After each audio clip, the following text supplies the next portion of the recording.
Welcome. Welcome to our State Road 7 corridor study.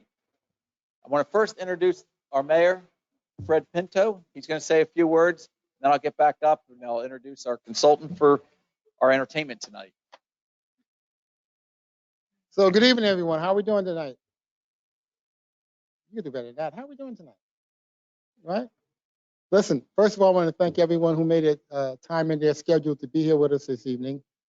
This is a very important topic, and it's a topic that we in the council have incorporated in our strategic thinking and looking down the road and trying to figure out what direction we should go, what do we need to do with some of the ordinances we have in place, and to be kind of ahead of the power curve, if you will, as things change. As we've seen over the last few years, things change, don't they, right? And they don't stay static. So this is part of a process for us to get smarter and what I call points of data and intelligence to help us in our decision-making process. Tonight, we're looking for input from you as we share the information we share with you. The manager is going to go in a little bit more detail. But I'd like to also take the opportunity to invite and introduce members of our council that are with us. I see we have Councilman Jeff Amara here. We have Councilman Richard Valentis over here, and Councilwoman Jan Adowski over there. I don't see any other members. Am I missing? From the Office of County Commissioner District 6, we have a representative here with us as well tonight. And, oh, is that Ken? Oh, that one of my champions in the transportation world. Anyway, with that, I welcome, and I'll turn you back over to our manager. Thanks. Thank you, Mayor. Well, some time ago, the village engaged the services of Treasure Coast Regional Planning Council to help us on a few things. As most of you know that live here, we do have a bicycle and pedestrian walkway system throughout the village. We've been building it for the last 20 years, and there's still some things that can be improved on it. So one of the things they're going to be, we asked them to take a look at was links, shortcuts that would be ideal on this pathway. So that's going to be presented tonight. A vision for State Road 7 when the pandemic originally hit and some of the developments on State Road 7 went dark, like the movie theater, we started getting a lot of pressure just to build a lot of residential there. And fortunately, the pandemic didn't last long enough for the movie theater to open back up instead of staying dark and dealing with that. We also had a couple properties on State Road 7 and State Road 80, the Kmart and then the Hobby Lobby one go into bankruptcy. And there was a lot of discussion on converting those to residential. So we thought that it'd be better not to wait for the development community to come to us and tell us they want residential there and go through that process, but instead kind of envisioning the corridor ourselves and what, if we were to entertain that change, what would be some of the requirements of it. And we couldn't think of a better group than the Treasure Coast to engage in helping us with that. As most of you know, there's also the TPA is working on a premium transit system for Palm Beach County. They're in their visioning session or section of that plan. It's a pretty robust plan in the sense that it hits within 2 miles of 95% of the non-farm jobs in Palm Beach County, and I think about 65% within 2 miles of the residents in Palm Beach County. So planning for a transit system like that, and it goes right along the State Road 7 corridor. We asked Treasure Coast to get involved with that, see all their plans for that, and make sure that whatever we're envisioning worked with that and didn't exclude it. And then last but not least, once we go through all that, we had one workshop about 6 months ago, November, and we got some input at that time from people that came. Diane, thank you for coming to both of them. And we got some online comments on that too. And that tonight we're having this workshop where more is going to be presented on what the vision may look like on that, and of course look at the links on the bike paths and so on. So with that, I want to turn it over to Dana Little. He's with Treasure Coast Regional Planning Council, and he will be giving you the information. Thank you, Dana. One more thing. I forgot. Chris Marsh, our village engineer, is here. And Bradford O'Brien, our planner, is here too.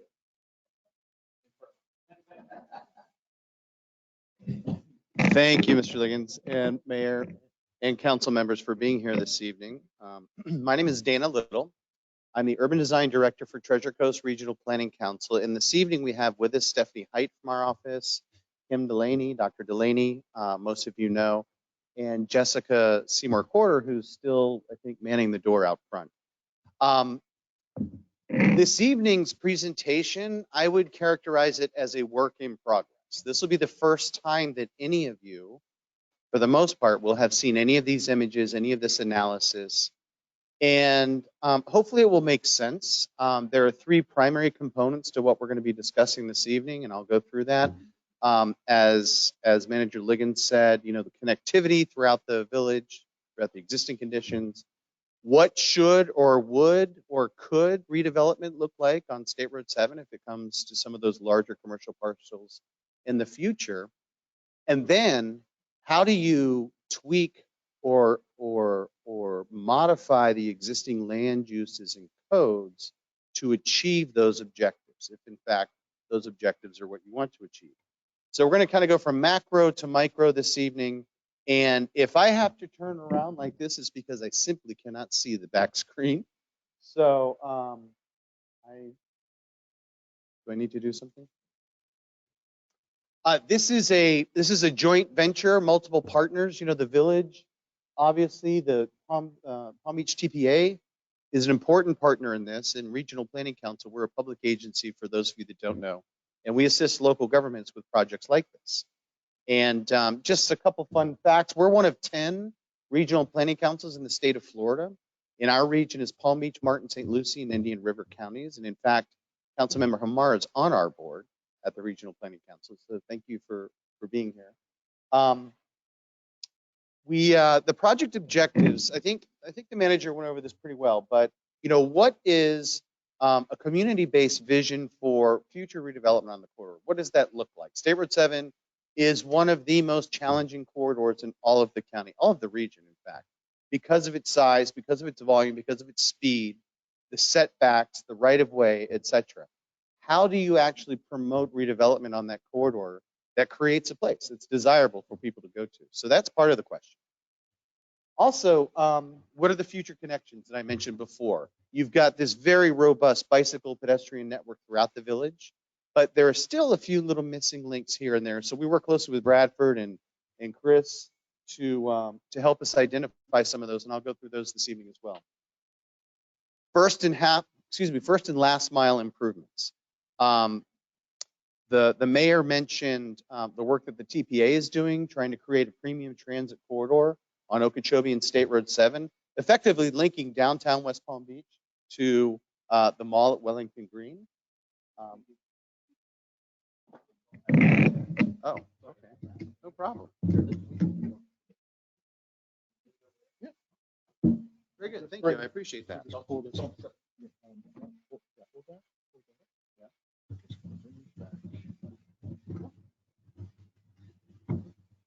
Just like Village Hall, we're under construction.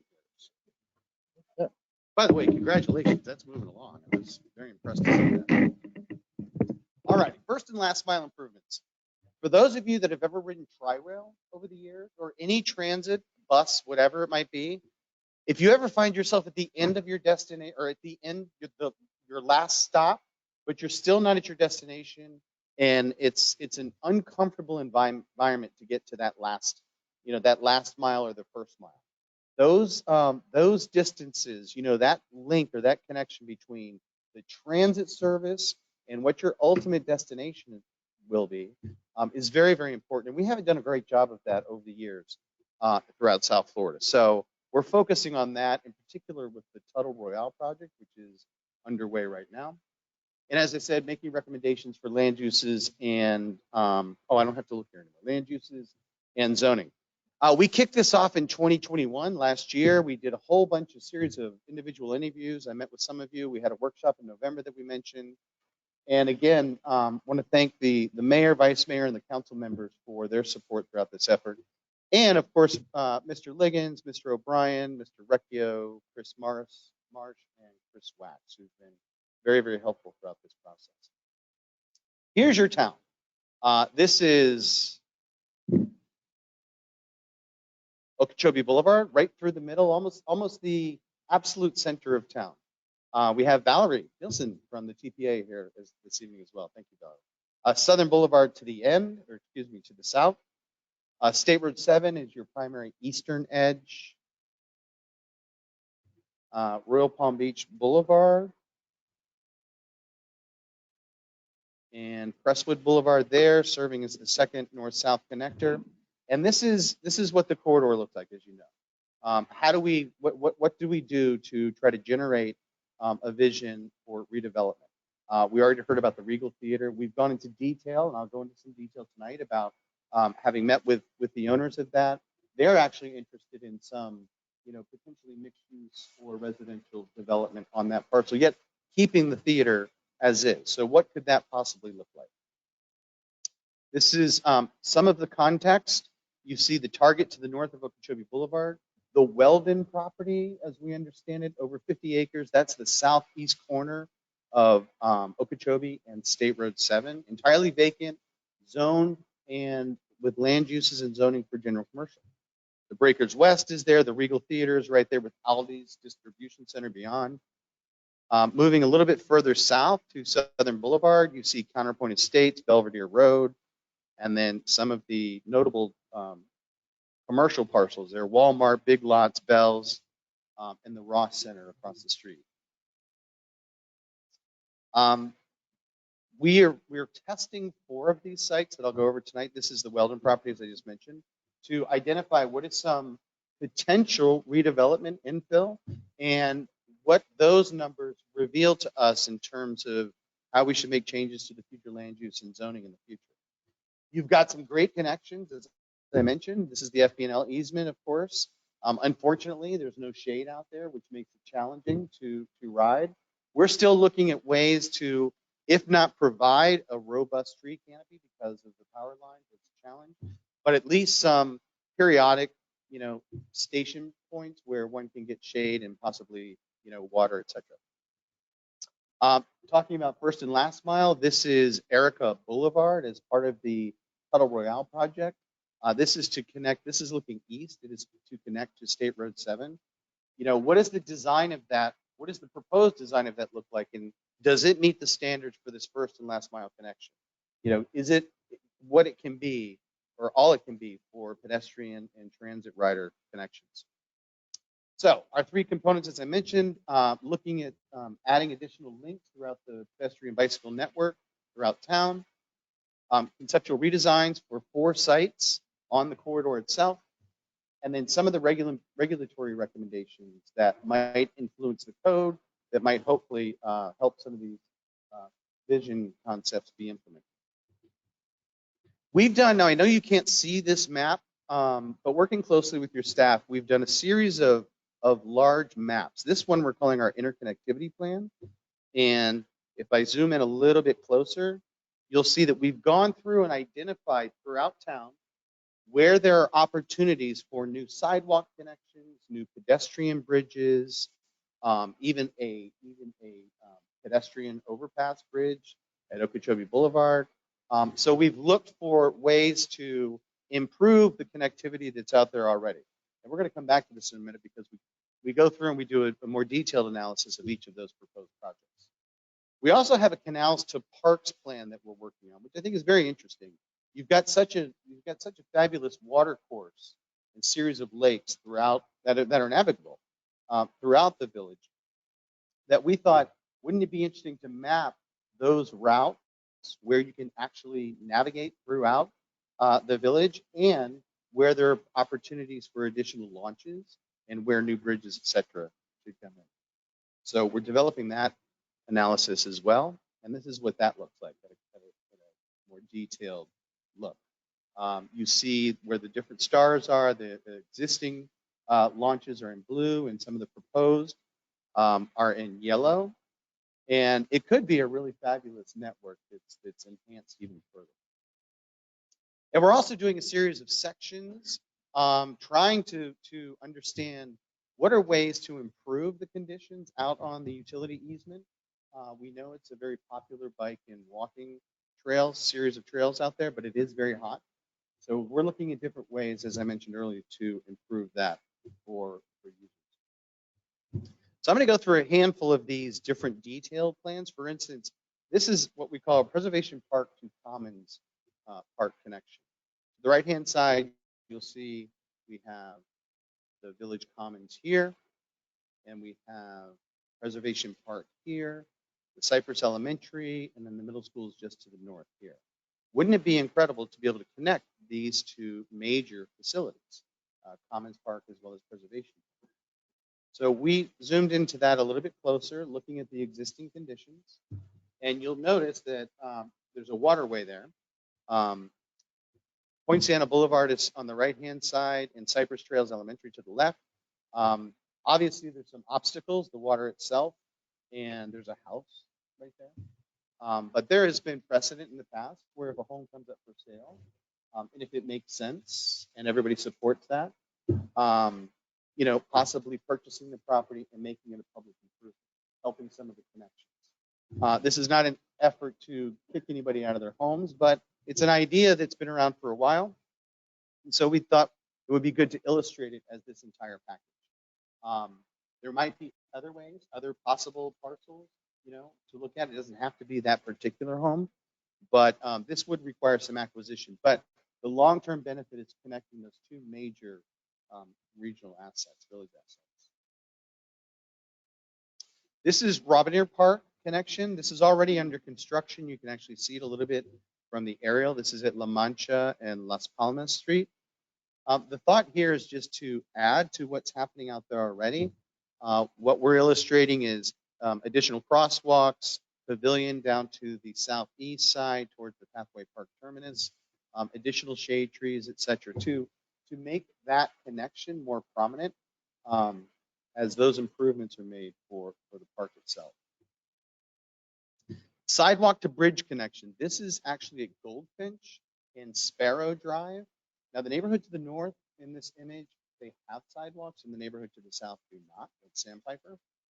But we also noticed, if you look carefully at the aerial right here, you can see that the sidewalks stop at this point, and there's no sidewalk connection to the bridge itself. And while we were out touring, we're like, well, this is kind of odd. I've got to walk in the grass and somebody's swale, and the right-of-way is actually wide enough to incorporate that. So we did a detail of this, illustrating the existing. You see the property lines here. Within the right-of-way, there's space to add sidewalk facilities, and just to connect those sidewalks up to where the bridge launches over the canal. It's limited space there, the vehicular travel area. But at least it reduces the overall length that a pedestrian has to go without any sort of pedestrian or sidewalk facilities.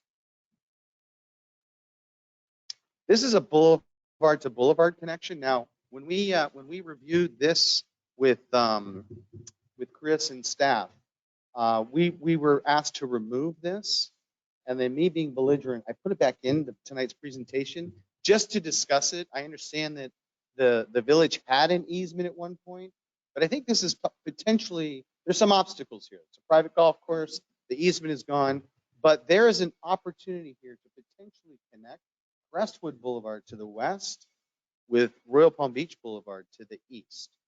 And so we thought we'd leave it in, even if only to, remember that, there are reasons that it would be challenging to implement. You see this is the line drawing on top of the aerial that shows all the parcel lines.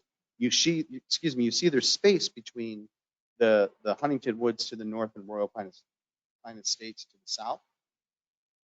So the thought is to get a footpath and then a pedestrian bridge over the canal, it's District 1 Canal, to basically connect Crestwood Boulevard and Royal Palm Beach Boulevard, so that an entire loop actually could be made as a pedestrian or cyclist.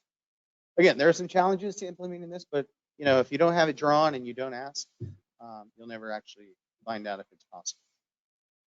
One new potential project that was added is at Sparrow Drive, where it quote unquote crosses Okeechobee Boulevard. Notice in the middle here, this is the FPL easement where there are trails that exist already. This is a very challenging crossing to make. particularly because Okeechobee's fast, it's right on the bend, and it's an important connection because of the easement to the north and the south.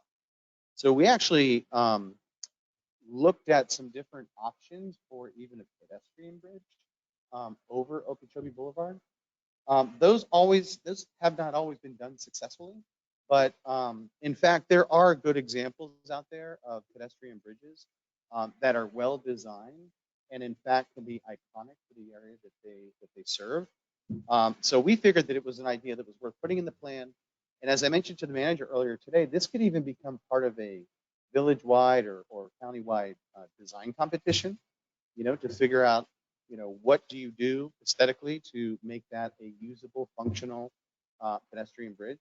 And I think considering the amount of foot traffic and bicycle traffic within the easements, it would actually get used. So here are just some examples of how these pedestrian bridges are built in other places. The one in the middle center there to the lower center, I know because that's at the University of Miami. It connects the University of Miami on the north side to across US 1, which carries about 80 to 90,000 cars a day. So if put in the right place where there is demand and you can actually focus the pedestrian traffic, they can actually be almost an event, if you will, as opposed to just a way to get up and over a roadway. So that's a pass through some of the initial recommendations for the interconnectivity plan and the Parks to Canal plan. What I want to do now is go through the 5 different sites where we've come up with design concepts and run those by you, maybe get some input at the end of the evening, and discuss some of the numbers that have been generated with this as well. Do you need me to do something? Oh, okay. Sorry. As I mentioned earlier, this is not an easy redevelopment corridor, especially if the goal is to try to create mixed use and/or residential. How do you make an address? How do you create an address on State Road 7 that would be a desirable place for people to go when you've got this as a condition out there? You've got, this is your welcome to Royal Palm Beach for many folks, and you've got a right-of-way that's in some cases nearly 450 feet wide. It's enormous. So how do you provide any connectivity between some of these parcels? And so that was really the challenge. And what do you do when you've got acres and acres and acres of asphalt and somewhat vacant retail? How do you turn that into a place? And so that was our attempt through this effort. This master plan identifies the 4 locations where we've come up with design concepts, specific redevelopment concepts, as well as the area to the south here. This is the village of Tuttle Royale, this whole area here. And this is where we looked at maybe making some modifications or recommendations to the existing proposed street sections for connecting into State Road 7. So I'll start there. For those of you that do not know, the project that is south of Southern Boulevard, west of the Lowe's, south of the C51 Canal, that is Tuttle Royale. There's a Main Street component that's a future land use element, was I think on first reading approved last week or this week. So they're moving forward with some of their regulatory modifications. There's the apartment complex to the west side, and with the notion of premium transit ultimately coming to State Road 7, it's very important to make sure that, especially in the early construction or design phases, that we're not missing any opportunities to make these corridors and connections as good as they can be for non-motorists.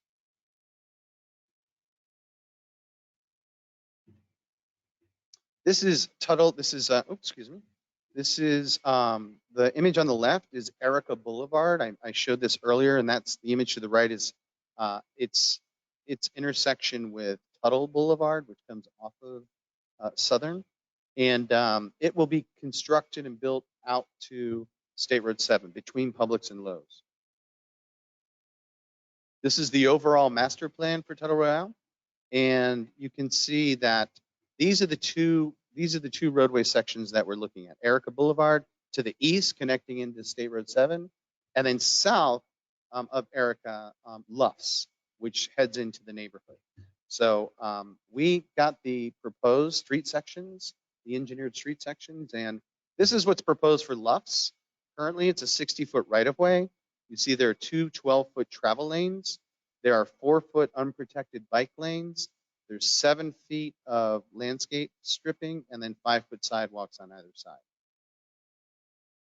And this is what that might look like from the ground, 5-foot sidewalk, relatively narrow planting strip, and then of course just a 4-foot bike lane.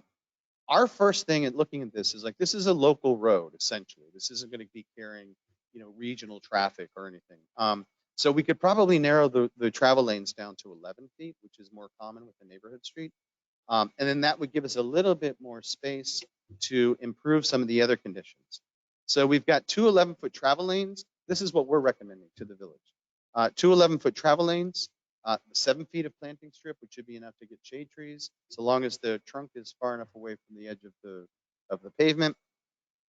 And then instead of the on-street unprotected 4-foot bike lane, rather have 10-foot multi-purpose paths on either side.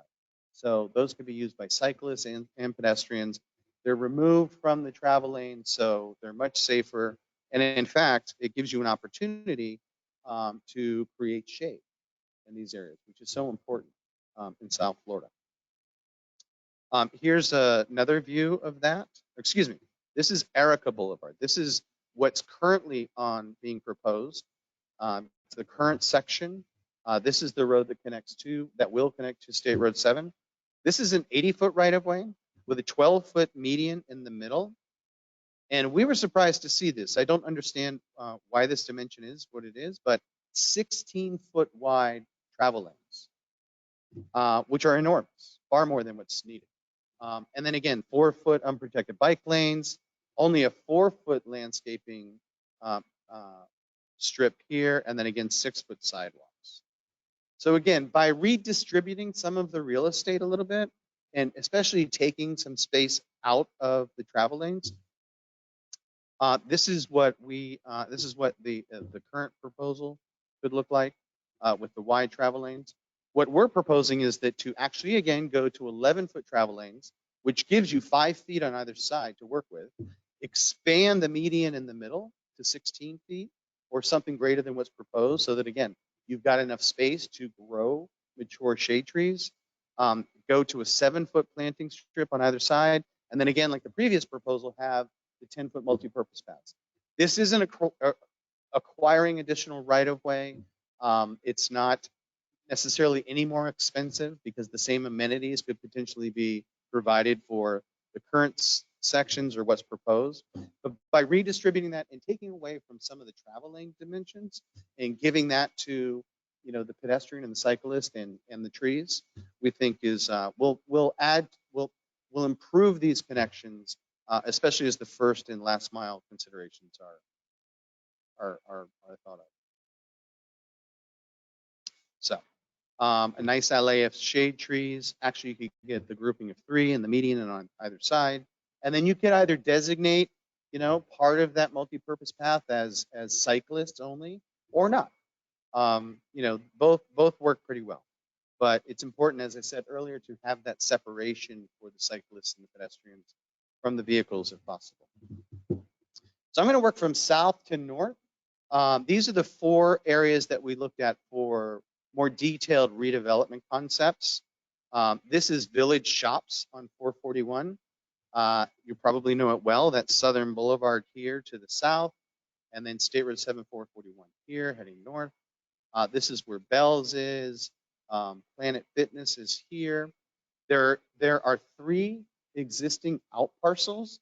This vacant piece, the Taco Bell here, and then this vacant piece. The 2 vacant pieces both belong to DOT. I think they're part of the drainage for Southern Boulevard expansion. And one of our approaches, our methodology for looking at these is really only focusing on the primary property owner, because oftentimes it's hard to get collaboration between out parcels or parcels that are owned by different entities or different individuals. So to make it more challenging for ourselves and maybe possibly more realistic, we looked at just the major property owner for each of these as we came up with concepts. It's interesting. There's the little piece down here. Actually, it's escaping me right now what this use is. This is a very important site because this is one of the key stops that's been identified through the TPA's State Road 7 Okeechobee Boulevard Transit Corridor. These are some of the tenants there. Is Burlington, Bells, Planet Fitness, etc. If you zoom out a little bit, this is the context. Just to the north is the shopping center that has PetSmart and Big Lots. There's no direct connection between these two, north and south, although there is a large drainage pond here.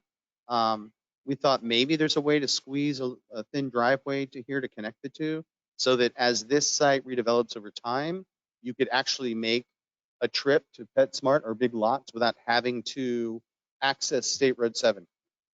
Whenever we are looking at redevelopment opportunities, we're always looking for chances to provide greater connectivity. As many trips as we can keep off of State Road 7, the happier everybody will be. The same goes over here. We've got CarMax to the south. They've got a large drainage pond here, which I suspect was part of the shopping center as well. And then there's an easement here and potentially an easement there, maybe looking at connections between the shopping center, the Village Shops, and 105th Avenue North. Those are some of those potential connections that we included in the concept designs. So as I mentioned, the TPA is doing the multimodal corridor study, basically looking at premium transit from downtown West Palm Beach all the way down to Forest Hill and State Road 7. Incredibly important, incredibly necessary transit analysis. They don't know what the type of service will be yet. Personally, I'm praying for some form of light rail, something that's a fixed rail in the ground, because those show to be great opportunity. The fixed rail services show consistently that they generate greater investment onto those corridors where the rail is than just rubber tire, because rubber tire routes can change. So it's an essential effort that's going forward. And I bring it up this evening because one of the key station locations that was identified a couple of years ago is at Southern Boulevard and State Road 7, which melds nicely with this redevelopment concept that we're looking at. So this was a land use concept that they developed a couple of years ago. And you'll notice that this is Southern Boulevard. This is State Road 7. They kept some of the shopping center intact, created a large green here, but this is where the potential premium transit station would go, just north of Southern on State Road 7. So we made sure that as we came up with concepts at a greater level of detail for this site, that we tried to make sure that we incorporate that. So again, here's the site. Bells is up here and Planet Fitness there. Our initial concept illustrates a couple of things, and I want to take a minute to go through it with you. Southern Boulevard is still to the south. This is State Road 7 to the right. What we've done is created a boulevard section here, if you will. Created a linear part that's substantially deep. In this case, I think it's illustrated about 100, 120 feet deep. That's fully landscaped, and then with mixed use and multifamily buildings facing it. So you're actually creating a sense of urban separation from that major corridor, and hopefully creating an address, a place that feels separated enough from the corridor, but it's still visible. It's still part of, the public realm. These are multi-story mixed-use buildings. Most of the non-residential would be facing State Road 7 with on-street parking, etc. A garage here. And then this shows basically turning into a small urban neighborhood with a couple of neighborhood parks that are interconnected. These represent townhouse units to the back. So the further away you get from State Road 7, the lower the intensity is. And then you'll notice this is a connection here heading north, and then two connections heading west towards 105th. And then what we also chose to do is keep Planet Fitness in part of the existing shopping center, just to show that you can. I mean, I think that that's a valuable tenant that's there. This also illustrates a series of like small scale light industrial or maker type spaces. We're seeing a lot of this in some of the urban older cities where warehouses are converting to, whether they be what are they, microbreweries or spaces for people to set up shop, galleries. We're seeing this a lot in West Palm Beach in the industrial district. So people are always looking for rare or raw space, especially if you can create an urban environment like this. So this is the idea with this concept. Now keep in mind, there are almost an infinite number of ways to design each one of these sites. What I'm illustrating, or what we are illustrating, are the principles. The principles are what should not be negotiable going forward. For instance, creating a network of streets and blocks that are walkable with sidewalks and shade trees. That the fronts of buildings face the fronts of buildings and not the back of buildings. That's a very, very important concept in urban planning. You do not want to have your new residence facing somebody's dumpster or the back of somebody else's building. So that's critical. And then, as I said, creating a walkable, bikeable, drivable environment. We maintain the existing curb cuts on State Road 7 where they are, so we're not monkeying with that. But also, remember I pointed out this sort of odd narrow piece down here right at the intersection, which is a challenging site for retail, just because of all the turning movements and the volume, et cetera. Now with the slip street tube for Southern Boulevard. Keep in mind that the future transit station wants to go right here. So this incorporates a public plaza with shelter, some form of potential, maybe it's a slight convenience store or a coffee shop or something like that, but has a direct relationship to where the future transit station will go. And we think that if the principles illustrated in this can talk to and communicate with what the transit system is, we can all make sure that they reach their greatest benefit. Now, I mentioned this boulevard section, and I wanted to go into greater detail with this with you. Obviously, this is a large corridor. These are 3 to 5 story buildings of mixed use, redevelopment, and residential. But you'll notice there's that parkway system right along the edge of the corridor itself with ample shade trees, providing that separation and softening, yet being done in an urban way. And by urban, what I mean is that there are sidewalks, there's on-street parking, there's parkways for people to walk. You might have a dog park or something, dog stations, you know, that type of thing. Creating a real urban environment on a corridor, which is the exact opposite today. So we think that these are concepts that are worth, considering for now. We also came up with, oops, let me go back for a second, because we came up with some development numbers as well. Sorry, I went over that. So this site is 31.48 acres. This concept illustrates potentially 500 residential units within 30 acres. Now, these are mathematical projections based upon the square footage of the buildings that are drawn and estimating 1,500 feet per unit, which includes, vertical circulation and horizontal circulation and all of that. These are just planning level numbers, but the goal, our goal was to see what is really the yield of some of these sites and what is the densities and intensities that these type of projects can generate. These are 3 to 5 story building heights. This generates 15 units per acre. Obviously, if the village is interested in that level of density, they don't have to approve it. However, at a location where you've got a premium transit station, you really want density. And also, we'll talk about this a little bit later. There are ways to build in incentives so that the village can target certain type of things. Maybe it's workforce housing, or maybe it's other type of uses to get to those densities. So moving on to the north, this is the Coral Sky Plaza. This site has 3 out parcels that are not part of the primary ownership, which is the Marathon here to the north, Fridays here, and then this is Wendy's there. There is actually pretty good connectivity with the road to the north. There's 2 main accesses or points of access to State Road 7. This is that enormous right-of-way that I mentioned earlier that measures over 400 feet. So the notion of ever connecting to the other side of the street, it's beyond my ability to conceive. So what do you do when you've got some out parcels that are existing that may not be likely to move.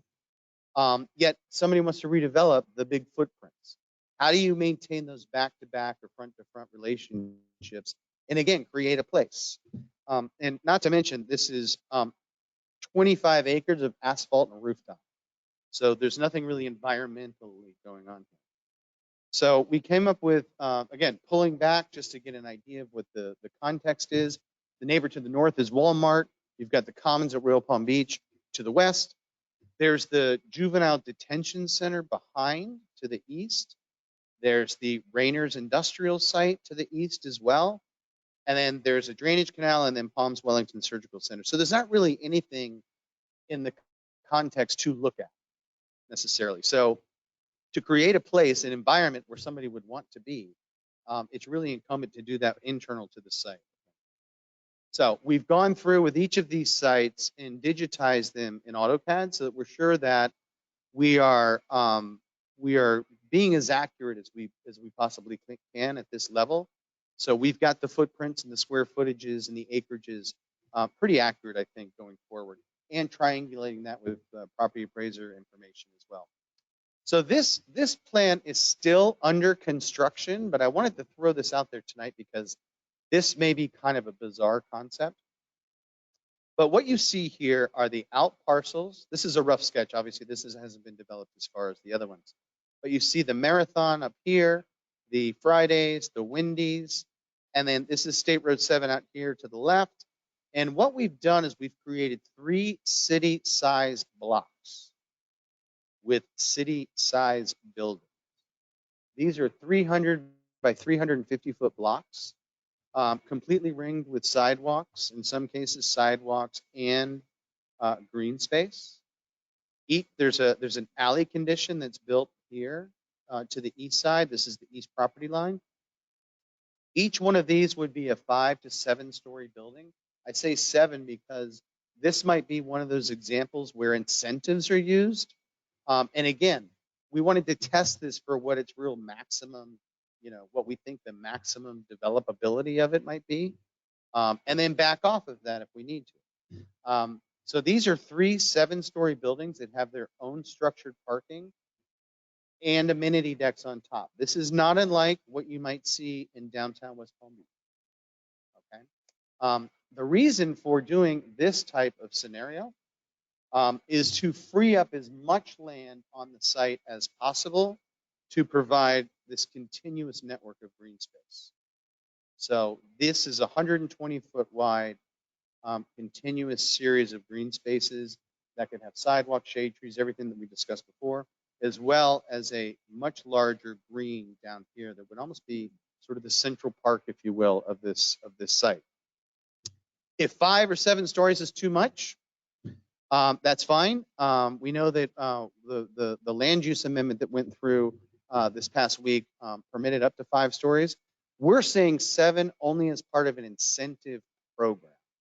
But again, this might be a way to get some density in the area, as well as reclaim some of that asphalt and restore it into literally open space, parks and open space.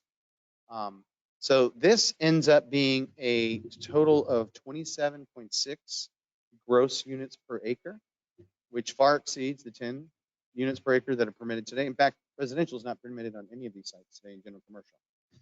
But what this does also do, and I think we need to consider these numbers, balance them, it provides 20 to 25% open space. And I'll come back and talk about the open space in a little bit, but this is open space that's defined and articulated to be useful. What we find in planning a lot of times is that the open space often ends up being the berms and the parking lot islands and all the stuff that's left over once the good land is used up. So this is that site there at Coral Sky Plaza. Now, as I mentioned earlier, we have actually had conversations with the owners of Regal Cinema. And as the manager mentioned, there was a period of time where the cinema actually closed. I included this image, which shows the outline of their parcel because it's irregular, and it also includes half of a lake. So I modified the numbers a little bit. I'll talk to you about in a moment. But you can see the red line represents the ownership of Regal Cinema. the Menon Group, and the out parcels are not included. Interestingly enough, the roadway connections are theirs, but the out parcels there are not. So again, we decided to look at how to, in talking with the owners of the cinema, you know, they mentioned that they are interested possibly in some redevelopment, as I said earlier, but initially want to keep the theater in play, keep the theater operating. Apparently it's come back and it's doing okay, and they would like to keep it going for as long as they can. But what do? You've got all of this parking, you've got the sea of asphalt, you want to build on top of it. So obviously some of the parking would have to go to structured, and that would have to be shared parking between the residential and mixed use and the theater itself. Again, pulling back just to look at what the context is, there's Aldi Way immediately north, which is the east-west roadway here. CubeSmart, the self-storage facility, is immediately north of that. State Road 7, of course, excuse me, out here. The massive Aldi distribution center is immediately behind the theater, and they have their own access, as I said, Aldi Way out to State Road 7. And then there's Business Parkway here to the south. So this actually connects pretty well up to Aldi Way. We did look at a way to possibly connect through redevelopment down to some of these parking lots and then Business Parkway as well. So this concept we came up with, as I said, keeps the out parcels in place. So you've got, you know, I believe there's Mario's Bakery and I don't remember the others, but they remain intact. The Aldi Way remains, the theater remains in its current location. And again, there's a consistent theme here I think you're probably picking up on, which is creating some sort of public open space, civic open space that makes an address, that makes a desirable place to want to live and to recreate. These also would be probably ground floor flexible or retail uses with upper level residential. This is the garage I discussed connected to these guys. A large central parkway here, which is on axis with the Regal Theater. So the theater actually gets even more prominence through this proposal. And you'll notice there's no garage to this side because it's not symmetrically located throughout, symmetrically oriented throughout the site. So there's less area here for parking, which is why the garage went to the north. Maintaining a buffered area back here with landscaping to conceal the garage, etc. And then we have a couple images to show of what that central space might look like. These are 3 to 5 story buildings. You see a vast central parkway. Those could be royal, well, they're illustrated as royal palms. They could be entirely shade trees. The one thing about the royals, if you get them close enough, they create a formality to that open space. And what you see is on either side, these are mixed use buildings, large sidewalks with outdoor seating, cafes. You'll notice the theater back here at the end of that great lawn. On-street parking on both sides. This would be probably one way around the central park. But this is a way we think, it's one way, that we think that you could actually add residential development and mixed use onto a site that's currently just a huge parking lot, get that parking into a structure that's concealed, and actually create a destination. And finally, these are the Weldon parcels. These are 3 or 4 parcels all under the same ownership. This is at the southeast corner of Okeechobee and State Road 7. And when I first saw this, I thought, well, why would we build on this? But, you know, it has, as I said, despite looking like a forest, it has commercial future land use and general commercial zoning. So, and that can't be taken away. So it's only a matter of time before something happens there. The question is, can you get out ahead of it and make whatever happens there something that you desire to be there? And in this particular case, our objective was looking at this with that much area with very few restrictions.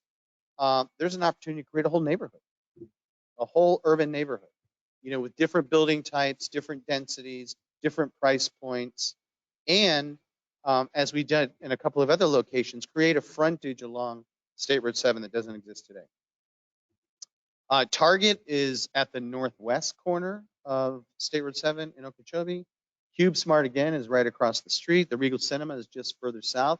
So you can imagine if these two projects happen or something similar to them, they could have some synergy across State Road 7. Obviously, it's not an easy walk, but you know there are ways that we can try to start to improve that. And then Breakers West is immediately to the east. This is that concept with State Road 7 on the left-hand side, the west side, Okeechobee Boulevard to the north. And as I said in the beginning, these aren't obviously final plans. I mean, there's an infinite number of ways to design this, but it's the principles that are really important, that we're creating public open space, a significant amount of public open space that's detailed, that's well detailed or detailed well enough that it's a destination where people want to go and stroll. There are a combination of mixed use buildings with multiple floors of residential. And in the cases where we've got more commercial, there are a couple of locations for structured parking. All of the buildings front streets that have sidewalks and on-street parking. There's a central green here in the middle. And this site is big enough that you can actually transition from these larger, 3 to 5 story buildings facing the corridor to smaller townhouse types, which is what these are, and some smaller walk-up apartment types, which is this little corner up here. But again, there's a network of streets and blocks and open spaces and greens and squares. Buildings front other buildings, buildings front open space. Open space isn't relegated to the back, and because there will be a need, I'm sure, for drainage, etc. We've identified areas for that to occur on the edges. The existing canal that's here obviously remains. We make one right in, right out opening here to State Road 7, this connection to the south, and then a couple of connections here to Okeechobee Boulevard. This is 52 acres, as I mentioned. This site, this design, based upon our analyses at this point, yields over 1,200 units, which is a lot of housing. And of course, as I said in the beginning, we're testing this to see what would the yield be with 3 to 5 story buildings, etc. Obviously, it doesn't mean you have to go that far, but it's easier to pull back than to, not analyze it and wonder, what is the right number.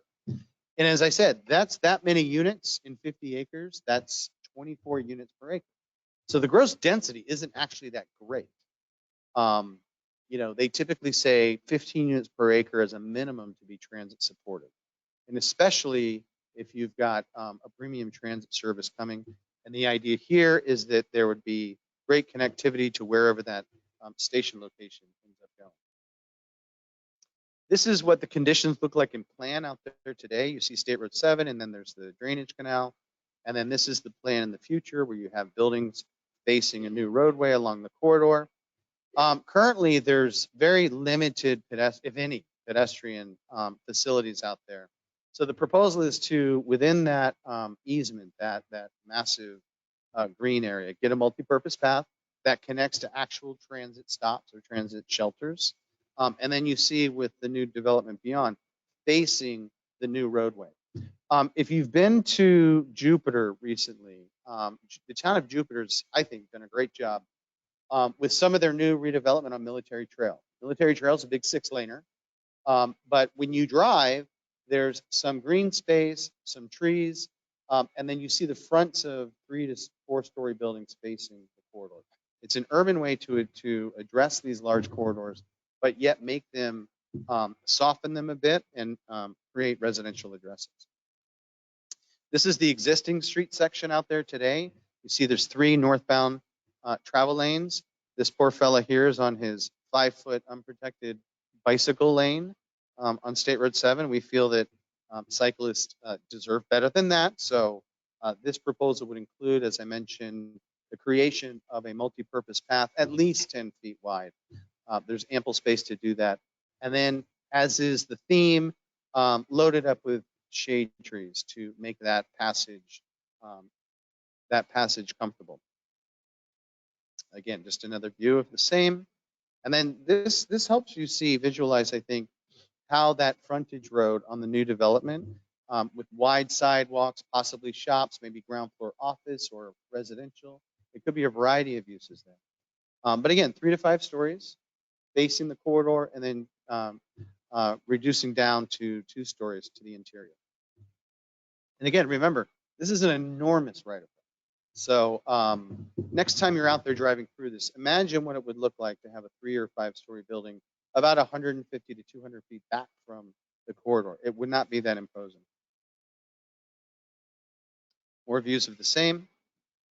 And so those are the 4 sites that we've gone through and done some concept designs. Now I'm going to run through these slides relatively quickly. These are some suggestions at this point. This gets a little technical, but there are two primary regulating documents that control development within the village and in most municipalities.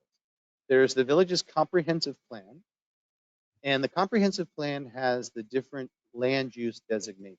It says that from 30,000 feet, this area should be commercial, or it should be mixed use, and it should have these general restrictions. The zoning code, on the other hand, goes way deeper into detail. And the zoning code will say, okay, well, your zone this, which has to be consistent with the land use. And the zoning will then tell you specifically what your densities are, what your setbacks are, what your uses are. Those 2 documents need to work together. So these, I'm giving you this little planning lesson because these next slides talk a little bit about the comprehensive plan. What are some of the larger scale recommendations at this point for a new land use designation, which would accommodate these commercial sites redeveloping into mixed use and residential projects. And then some specifics about how the zoning code should be modified to implement the vision, if in fact this is the vision, or whatever the vision ends up being. So the future land use designation, we're recommending that there be a commercial corridor mixed use land use, let's say. It's specific only to those large commercial parcels that want to redevelop on State Road 7 and potentially Okeechobee or Southern Boulevard. But really right now, the primary focus is on State Road 7. We're suggesting that anybody who wants to change their commercial land use to the commercial corridor mixed use, you have to have a minimum site size of 15 acres. There has to be enough land there to actually do something. We're recommending a floor area ratio maximum of 0.75, which is kind of technical, but it's less than what's being proposed in other places. That there be the greatest amount of flexibility for uses. I understand that there's a desire to have a blend of uses on a particular site, and we love mixed use, of course. We have seen, though, over the years, circumstances where if a local government forces mixed use or is very, very specific about the types of uses, sometimes buildings can sit vacant for a long time if there's no market for that particular use at that particular site. So for us, the name of the game is always flexibility, greatest amount of flexibility possible. And there are different ways that you can encourage, ground floor, non-residential uses. But we would caution about being too specific about the percentage of uses on any given site. Because the idea, as in any city, if these properties develop in a way that you hope they do, they'll be timeless. And in any great city, buildings change use over time. They adaptively change to the market conditions. I mean, it's not uncommon in downtowns to find a house or an apartment that's an office that then turns into a retail or a restaurant, and then back again at some point in the future. The idea is to get the buildings in the right place and get the right scale. So also an absolute minimum of 20% open space, as I mentioned before, but articulated and defined in a way that it's usable and it's part of an overall plan. And it's not just the stuff that's on the perimeter that nobody wants to use. And also a maximum density, we think, of up to 25 units per acre. This isn't intended for any place else in the village, but for this massive corridor. The objective here is not to try to overly densify the village or create, any problems, but to figure out ways to have some increase in density so that you get the other good stuff too, like the well-defined parks and trees and open space. That's the future land use stuff. Those are just some of the initial recommendations. And I apologize, this slide is kind of washed out, but one thing that's going to be very important in the commercial corridor zoning district are ways to define and require the creation of streets and blocks. I mentioned this before. Right now, if you go to Regal Cinema, it's just a seamless surface of asphalt. What you want to do is turn that into a series of walkable streets and blocks. And by defining blocks, it's much easier to discipline future buildings because the back of the building faces the back of the building. The fronts of the building face the street. And if you can create a network of streets and blocks with sidewalks and trees, that gives you many, many, many ways to get around, to circulate through any given area. And remember, a big part of this is the walkability, that first mile, last mile thing. How do we get out to the transit? People are still coming to Florida. They're not going to stop. How do we think regionally in a smart way that's sustainable in the long term? And transit, as I mentioned, is a huge part of that. And so is this type of redevelopment that is walkable and non-gated and interconnected, so that there are many. We're trying to create many different ways to get around. That's an important piece that needs to be in the code. Along with that are what are the appropriate types of streets? Say I'm developing, at Regal Cinema, and I come to the planning department and I say, well, what do you guys have in mind? Well, these are the type of streets that we would like to see. Maybe they have transit on them. Maybe they have the boulevard section that I showed you in the beginning down at Village Shops. Maybe it's a tight neighborhood street like the one on the right, maybe that has, on-street parking and sidewalks, etc. But a good code that's going to encourage redevelopment will have a series of street section options so that when you're communicating with potential investors, there's no misunderstanding what the village's position is. How we measure height. It's funny. You would think it's pretty simple, right? You measure the top of the building. Well, cities measure height in all sorts of different ways. And so that needs to be articulated. You see, all of these graphics go into what we typically call a form-based code, where we're illustrating as much as we are narrating. Okay, because to be able to illustrate the components of what the objectives are on these sites is very important, and it helps you get to the finish line a lot easier. Because as I said, there's a lot more understanding and communication, clarity in the information. This is a unique trick because you'll notice that, or an interesting trick, I think. You'll notice that some of these sites have parking garages. Well, parking garages are deadly boring, and they're terrible for street frontages, etc. So let's say you regulate your building height by the number of floors. Okay, let's just say the maximum you can build is 5 stories. Well, if you are building a parking garage, like the image on the right here, the image on the left, that's a 3-story building. But notice the parking is concealed behind the building. We don't care how many parking levels you build back there because it's interesting.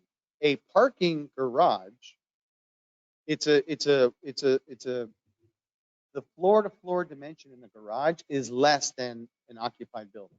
You'll typically want 12 or 14 feet floor-to-floor at least in an occupied building, especially if there's ground floor mixed use. That could be 18 feet.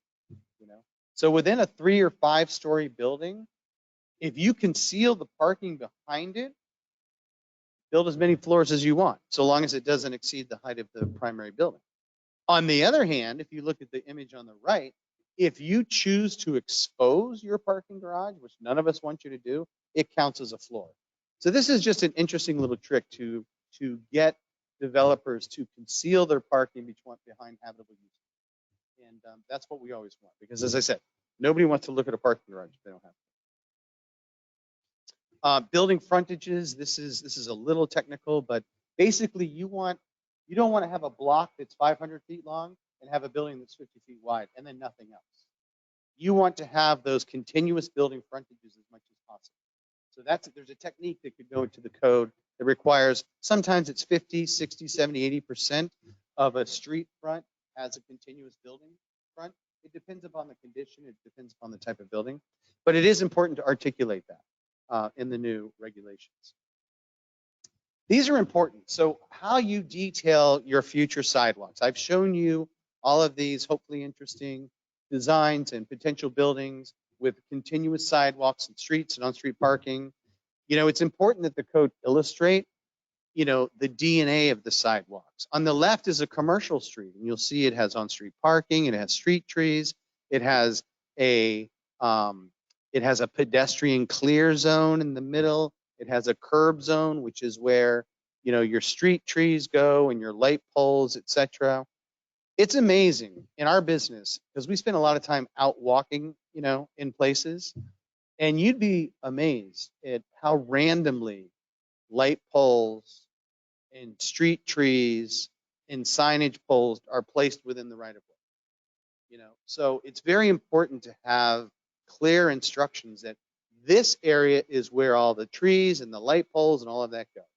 This area is clear for pedestrians, and then this area over here is outdoor seating for the sidewalk cafes. You know, just so it's articulated. And again, providing these images in the future code really helps out a lot. It helps staff a lot because again, it's clarity of information. And the image on the right would be just a residential street. You know, you might have stoops down to a wider sidewalk, etc. But the same sort of rules apply. You know, you've got zones for where the stuff goes, the stuff including people. Frontage types. We like to recommend that cities look at frontage types. And what I mean by that is the front of a building. Like for instance, the image on the left, those are townhouses. Okay, townhouses have, oftentimes they'll be elevated 2 or 3 steps up to provide greater privacy. They'll have a stoop in the front, which has minimum dimensions to make them safe. They'll have a certain distance from the sidewalk. All of that is part of the DNA of this building type of a townhouse or row house type. On the other hand, a storefront, which you see on the right-hand side, architects notoriously mess storefronts up all of the time. So this code provides some of the critical dimensions that you've got a knee wall, you've got clear glazing for certain dimensions. And of course, this can be modified architecturally depending upon what style. This was particularly for a town that wanted to maintain its traditional character. So this is a more traditional storefront. But by articulating this, you take some of the guesswork out of what the ultimate project is going to look like. Arcades are notoriously undersized. You know, you don't see arcades being built that often these days, but I can think of a few projects within the last 10 or 15 years that built arcades as part of their town center, and they're woefully narrow. And it's often difficult to walk 2 or 3 abreast within an arcade, and that becomes very uncomfortable. So the arcade as a building type itself, you know what arcades are. It's a covered walkway. Just as a side note, you never necessarily want to have residential on the ground floor within an arcade. That becomes too intimate. You definitely want retail or some form of non-residential use. But having those critical dimensions laid out within the code, again, helps detail some of these potential projects in the future. And then I've said this many times, the open space configurations. Tell the applicants or investors, what are the expectations for open space, and that can be put in the code. And more sophisticated cities are doing that more and more these days. And in fact, I mentioned potential incentives if that's something that the town would like to pursue at some point. One thing that cities will incent, or they'll provide greater density or height, is for expanded open space. But there are different types of open space, whether it's a green, a plaza, a square. In this particular case, I've included that median section, that boulevard section. An investor or builder should be rewarded for doing that section and include, assuming that the dimensions are correct and it's well landscaped, etc., include that as part of their public open space. But again, having clarity of instructions. So that's the presentation for this evening. I appreciate you bearing with me through all of this. It's a lot of information. If you have any ideas or any other thoughts, please call Bradford. He's your planning director. Although if he's not available, my information is up there as well. We've been, I think, working as a good team together on this. As I said in the beginning, this is the first time anybody's seen this. So please don't think that this is all fully baked. We're hoping to get some input this evening. And if it's too much information, think about it. And as I said, reach out to Bradford or myself, and we'll get those those comments incorporated. Thank you very much. And I think if it's okay with Mr. Liggins, we'll open this up to questions and answers.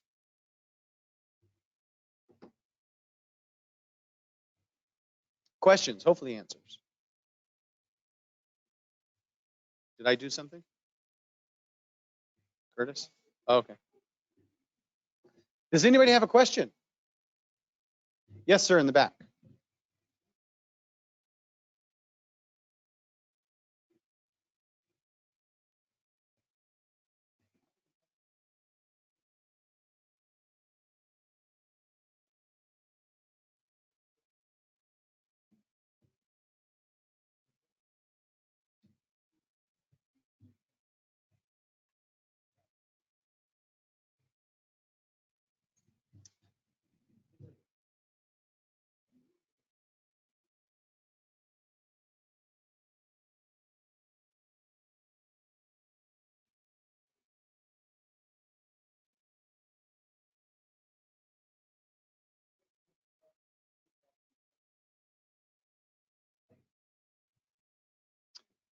No, your question is absolutely valid. And as I said earlier, we were trying to show really the maximum yield for these parcels given the different variables that I've described. Building heights of 5 stories, providing lots of open space, etc. You know, the village may decide this is way too much. We can't handle this. So providing as much connectivity as possible is important. But you know, fundamentally, transit is going to be an important part of all this, and making sure that these projects are developed in a way that they are transit supportive. Obviously, there's got to be a lot of vetting that goes into any of these zoning or land use changes. And of course, any project that comes through would have to, you know, go through the traffic analyses. I can't tell you right now what the impact of additional 2,000 residents or 2,000 units would be on the corridor. But what we do need to start thinking about, though, is what is the next generation of these sites? You know, we still don't know yet what the final results of the pandemic are going to be on office space and retail. What we hear over and over again is that the pandemic accelerated a lot of trends that were in place already. People who had never banked with their phone or digitally before somehow figured out how to do it or how to buy things online. So I think the numbers for online purchasing and things have probably skyrocketed for the last 2 years. And I say that just because the nature of brick and mortar and the commercial that's out there is forever changing. So if we know that 70,000 cars a day are driving into downtown West Palm Beach to go to work, and a lot of people live out west because the village of Royal Palm Beach is a great place to live, as is Wellington. But there's new projects that are coming out as well. We can't continue to widen the roads. That hasn't worked. So all of this has to be looked at together. What we're trying to show you this evening, though, is that the form, I wouldn't focus on the numbers so much, but the form of what gets built or what replaces some of these sites is so important. You know, and I think that if there's a single message, that's the message. Because your village and your manager and your residents aren't going to let Treasure Coast, you know, propose overbuilding in your village. But really, it's the form and the type of development. That's why the codes are so important. So I didn't really answer your question.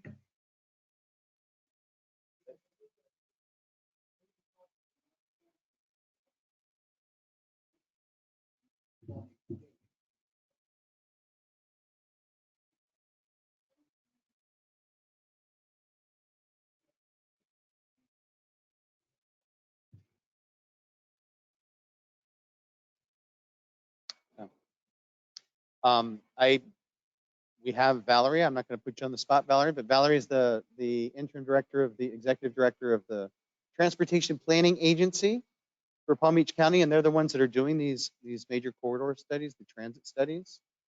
And so, Valerie, if you weren't here, I think I would probably say, let us do the first phase first. Let's see if we can get it on Okeechobee and State Road 7 first.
Bless you.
end up being, once we finish the study that we're going to study in, oops, sorry. Okay. Once we finish this study, which we're planning to finish the planning study in September, then that after that, we would work with the county, with FDOT to do the feasibility alternatives analysis. That at that point, they may say light rail makes sense from downtown to State Road 7 in phase 1 with a bus rapid transit down to Wellington, and then later upgrade that line, because the land use might not be there yet. But at least the development community then says, oh, this is coming, let me redevelop here. And that's something that we hear a lot from the economic development community. Sometimes it's like a chicken or an egg question, right? So if you look at downtown West Palm Beach, there was some density there, some development, but then the Brightline station came in and it has popped up. We have a picture before and after, and just in 5 years, there's so much development because of that's attractive to developers. Now in Meisner Park, you have in Boca Raton, they already had redeveloped. They didn't have the land use there, but they redeveloped in a way that Dana was just expressing with that parking in the back, more walkability, more of a place.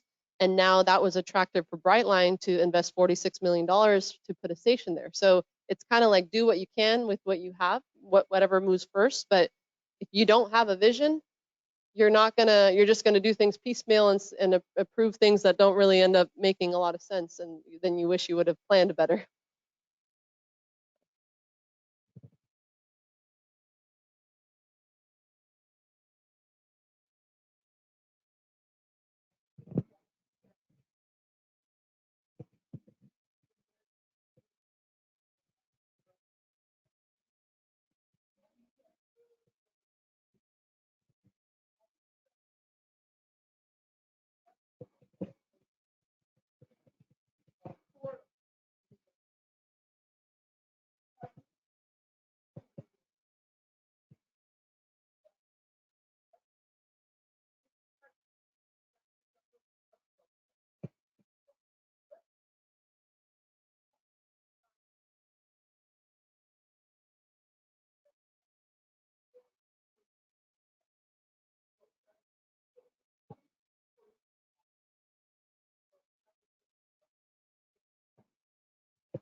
Thank you.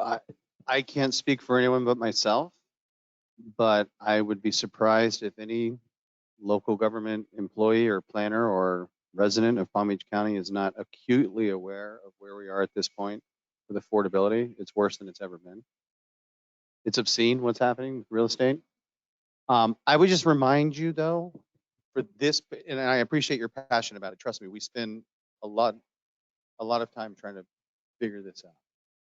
But for this particular effort, I would just point out that, you know, we're looking at commercial parcels on State Road 7. That's it. And I don't know. I don't know that single family houses are appropriate in those locations, especially when, you know, there's still like the Taco Bell is going to stick around and stuff like that.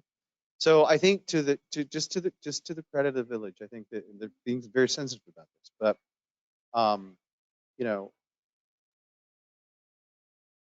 an approach to achieve affordability, hopefully, would be to redevelop some of these large commercial parcels as multifamily. You know, so there's a question of appropriateness of the building types that go there.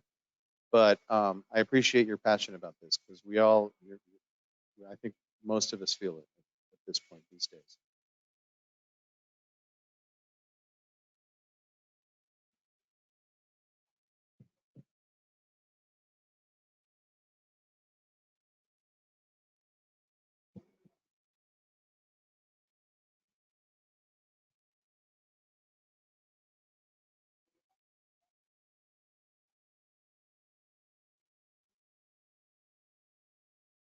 Well, I'll just leave.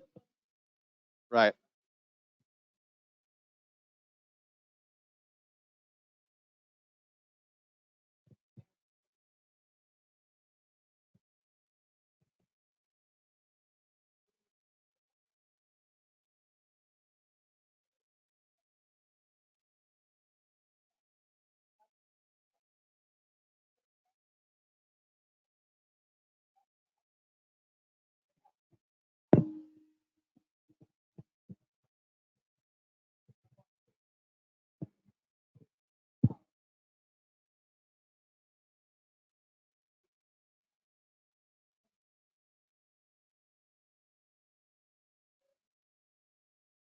Well, thankfully, we're not having that conversation here this evening.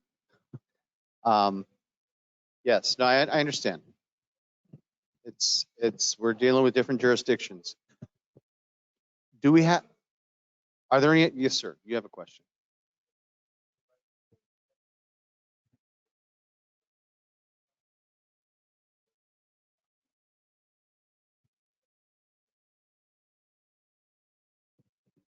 No, like I said earlier, we're just, our first pass at this was to sort of see what is the maximum, if you will, yield that could, you know, considering the different design considerations that I discussed.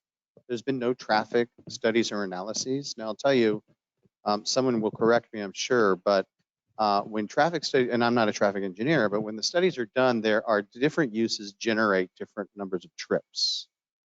And large regional retail or some of the medical offices and things like that typically generate more trips than residential, depending upon the condition. Yeah.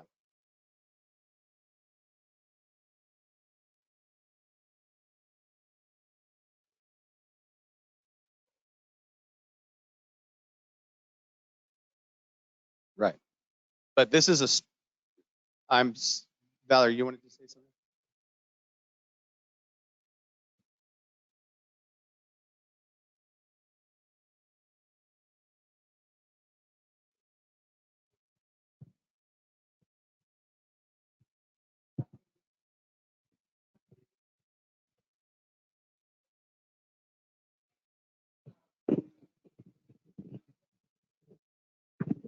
So I know that this is more of a land use vision study, kind of how do we want to, we have these big box stores and we have this really large setbacks. And even the people that work at those big box stores, if they were to take transit, how long do they have to walk to get to the front of BJ's and walk across an asphalt of parking to get there? So I know this study is looking more at that land use, but we do look at all those the traffic volumes and look at where are we going.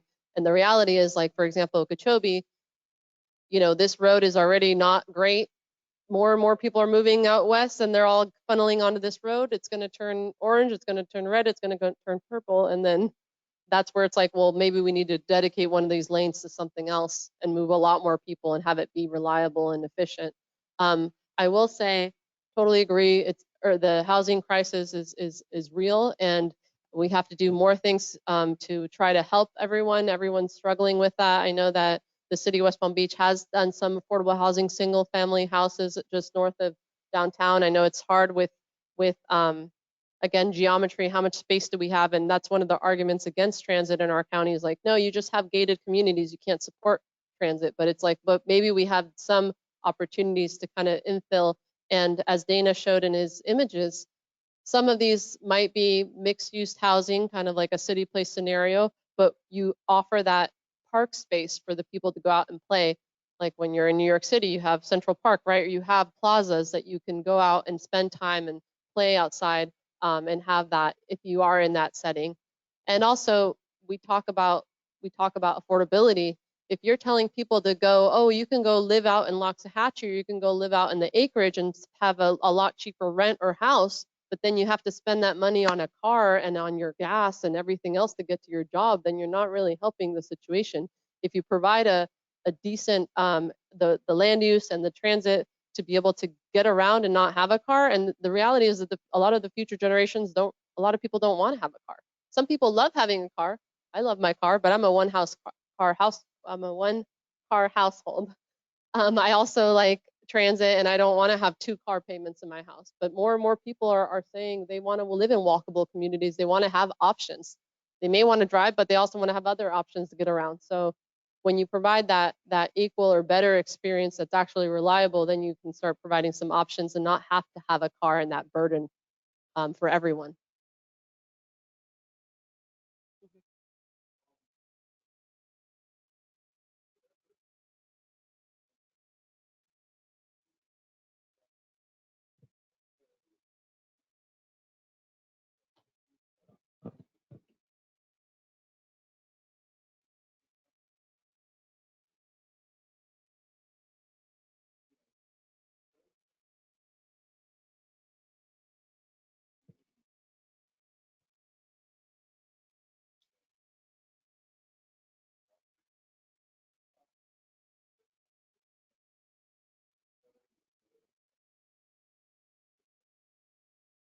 Mhm.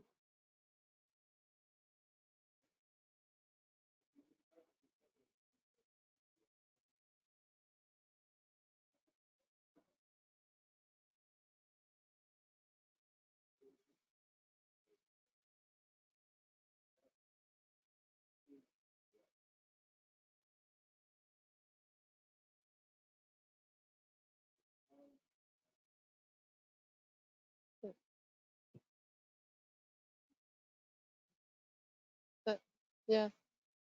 I just wanted to echo real quick. That's an excellent point. A lot of the trips that create congestion are within 1 or 3 miles. They're just people driving around, going to the post office, or go to their friend's house, going to Publix, doing things that could potentially have been done with a local on-demand circulator or having a more walkable environment. A lot of the traffic, like near where I live near Jog. There's a school and there's a neighborhood right next to the school, and you could literally walk there because it's only like 15 feet away, but you have to all this traffic backs up because there's no pedestrian connection. It's all those kids, some of them they have to walk a mile but then everybody else is trying to drop off their kid at school when it could have been a 5-minute walk, but that connectivity isn't there.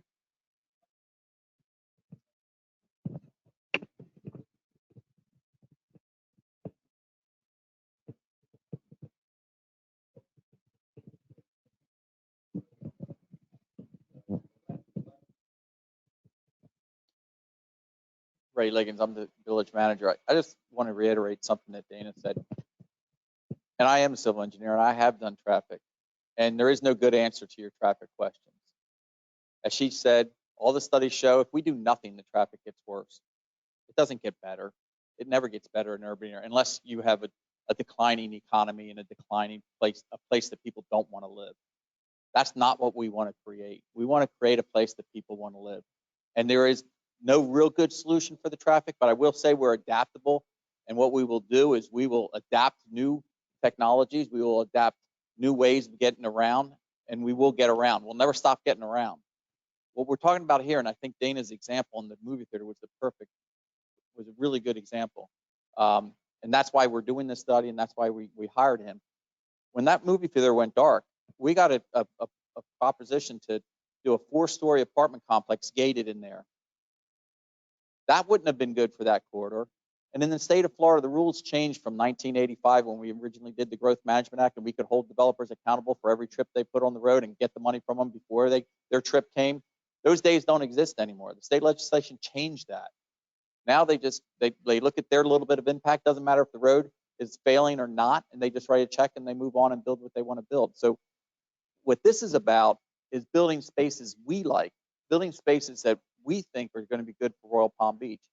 When I saw that picture that he did of the movie theater, with the theater still in the back and that grassed area and the buildings on either side, that looks like a much better place to go visit than that empty parking lot I see every time I go to Mario the Baker. That looked like a much better use of that property. And that's what this meeting's about. This meeting's about, we're going to get requests to do things differently on that road because of the changing office and retail use. How do we create the spaces that we would like to visit, not spaces that we're blocked off from? And that's why we hired him. And that's, I think some of the pictures that he showed that really well. The traffic, we have the TPA that has the responsibility of allocating the dollars where they're best needed to keep us moving around, because the bottom line is we live in a community, but we work in the region. If we don't have the ability to move around in that region, it's not good for anybody, because the workforce housing, there is housing affordable within the whole region. It might not be right here. It might not be in downtown West Palm Beach. I do think it is here. There is still affordable places. You're right. The quarter-acre single-family home is not here now. We've lost that in this immediate area for right now. I don't understand these dollars. These dollars for places don't seem sustainable. I don't know how long. I guess they're gonna. I don't know. But you're right. Things are weird right now when it comes to that. But what we're doing here is trying to, knowing that we're going to get redevelopment along there, trying to create places that are places we want in here that we're willing to visit. And I thought his example of what you did for that movie theater, if I would have had that picture 2 years ago when I was dealing with the owners of that, I would have much rather had a conversation about something like that than what they were proposing. And that's why we have them along. Well, thank you for that. We had a couple, I showed it earlier. They're not sure yet. They're still studying that. Sir, you had a question. Oh, I'm sorry.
Excellent. Thank you for that.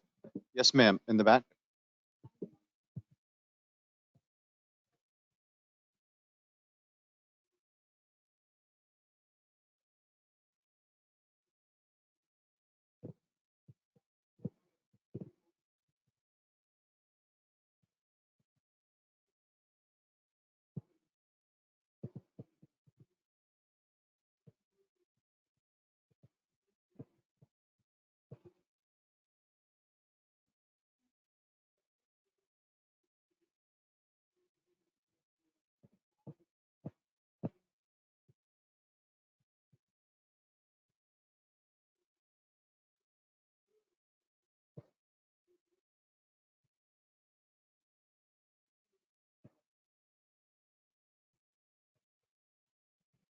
Thank you. Yes, sir. You've had a question for a while.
No, that's an excellent point.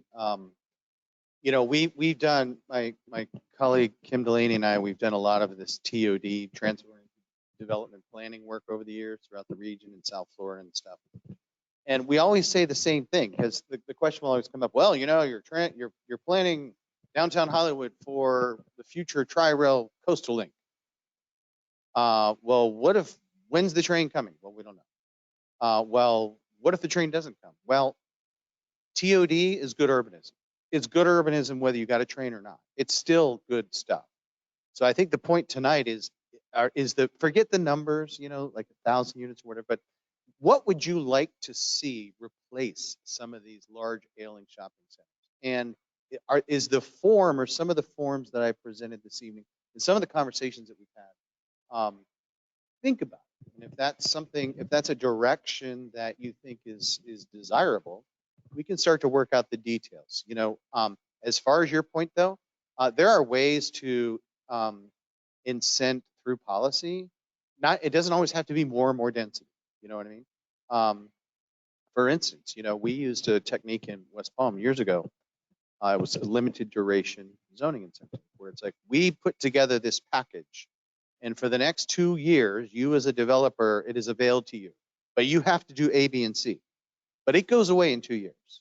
So that tends to motivate, you know, developers sometimes. So you don't have to wait for the train, but understanding that when the train comes, you've designed the form to be transit supported. And I think that, so that really tonight's discussion is about the form and just imagining, you know, because look, there's got to be a way to improve, you know, an old Kmart site, you know, I mean, on State Road 7. So thank you for that. Are there any more questions? Yes, sir.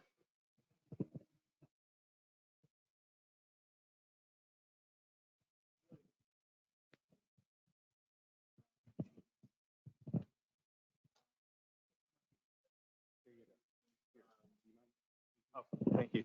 As someone who's just transitioned from a gas vehicle to electric and catching up to our neighbors in Wellington, is there a plan for